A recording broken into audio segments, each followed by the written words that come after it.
Welcome to world awareness. जैसा कि आपको पता है, हमारा दूसरा एयरक्राफ्ट कैरियर INS विक्रांत, जो कि एक इंडिजीनियस एयरक्राफ्ट कैरियर है, उसे इंडियन नेवी में शामिल कर दिया गया है। तो अब इंडियन नेवी उस पर ऑपरेट करने के लिए जल्द से जल्द फाइटर एयरक्राफ्ट को परचेस करना चाहती है और इसके लिए उन्होंने टेंडर भी निकाला हुआ है। और इस टेंडर में अमेरिका के F-18 सुपर हॉर्नेट और फ्रांस के डसॉल्ट राफेल ने पार्टिसिपेट किया है। तो उसी कड़ी में फ्रांस के डिफेंस मिनिस्टर के द्वारा भारत को एक डिस्काउंटेड रफाल के पैकेज को ऑफर किया गया है और उन्होंने ये भी कहा है कि हम इन रफाल्स को इंडियन स्टैंडर्ड में अपग्रेड करके भी देंगे। तो आज की वीडियो में मैं आपको इसी रफाल M के बारे में बताऊंगा और ये भी बताऊंगा कि क्या ये इंडिया के लिए बेस्ट चॉइस हो सकता है।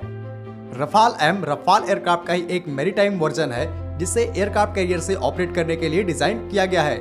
रफाल M एयरक्राफ्ट को सबसे पहले फ्रेंच नेवी के द्वारा इस्तेमाल किया जाता है। ये एक मल्टी रोल फाइटर एयरक्राफ्ट है जो वाइड वैरायटी ऑफ वेपन्स के साथ आता है।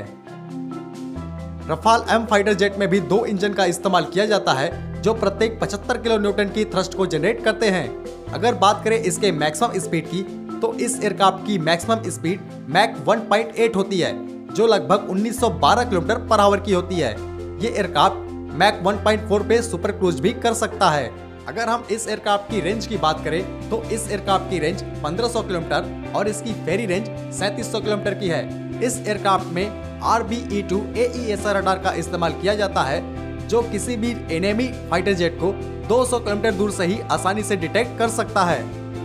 रफाल M एयरक्राफ्ट 9500 kg के वेपन्स पेलोड के साथ उड़ सकता है जिसमें कई तरीके के वेपन्स शामिल हैं। अगर हम इसके वेपन्स की बात करें तो रफाल M में एयर टू एयर मिसाइल के तौर पे मेटियोर और माइका जैसी मिसाइल लगी हुई हैं। अगर हम एयर टू ग्राउंड की बात करें तो एयर टू ग्राउंड मिसाइल के तौर पे इस एयरक्राफ्ट में MBDA की अपाचे, स्टैम शैडो, हैमर और इसके साथ साथ कई सारी मिसाइल्स लगी हुई हैं। अगर हम रफाल M की बात कर रहे हैं तो हम इसके एंटीशिप मिसाइल के बारे में जरूर बात करेंगे। तो रफाल M में एंटीशिप मिसाइल के तौर पे एक्जोसेट मिसाइल का इस्तेमाल किया जाता है। इस एक्जोसेट मिसाइल का कुल वजन 780 kg है जिसमें 165 kg के वॉरहेड का इस्तेमाल किया जाता है।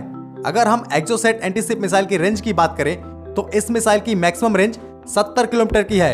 ये मिसाइल काफी अच्छी एंटीशिप मिसाइल मानी जाती है। इन सभी वेपन्स के साथ साथ Rafale M fighter jet nuclear strike करने में भी पूरी तरीके से कैपेबल है। न्यूक्लियर स्ट्राइक करने के लिए इस एयरक्राफ्ट में ASMPA न्यूक्लियर मिसाइल को लगाया गया है।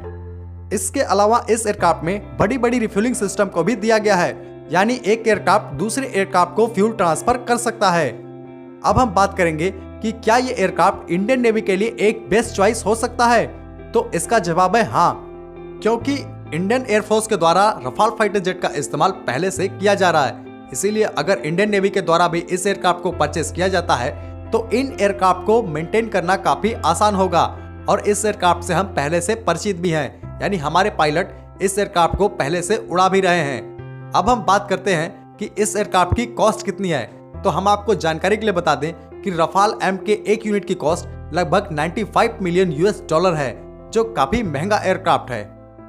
ओवरऑल अगर कुल मिला के देखा जाए तो ये एयरक्राफ्ट एक बेहतरीन वेपन पैकेज और एडवांस इलेक्ट्रॉनिक्स और सेंसर के साथ आता है। इसीलिए ये एयरक्राफ्ट इंडियन नेवी के लिए एक बेस्ट चॉइस हो सकता है।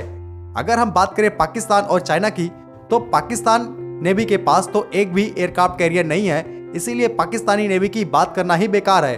वहीं पे बात करें चाइनीज नेवी की, तो चाइनीज नेवी के द्वारा J-15 एयरक्राफ्ट का इस्तेमाल किया जाता है जो रशियन एयरक्राफ्ट की कॉपी है।